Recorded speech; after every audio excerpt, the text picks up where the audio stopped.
Многостаен апартамент за 850 хиляди евро, 228 квадратни метра в нова сграда, паркирането 100 хиляди евро, гараж и парко място, 100 хиляди евро поне за сега.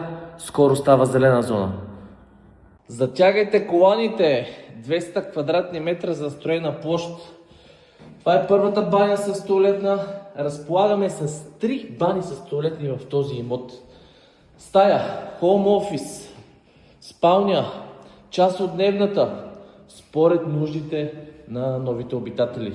Южна, хубава тераса с много добра ширина, работеща камина, 10 линейни метра кухненски плот, човек да се развихри, ако има мастер шеф сред вас. Мастер бедрум, 27 квадратни метра, голям дрешник, 7-кръвен гардероб. Ширина, много обичам ширината в помещенията. Позволява да се развихри човек.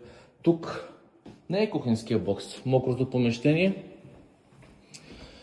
В тази част имаме голяма стая от 17 квадратни метра, баня, обширна и още една четвърта стая. Тя е най-малката, но с много хубава квадратна форма. Може да бъде гостна, хоум офис, детска стая, според нуждите.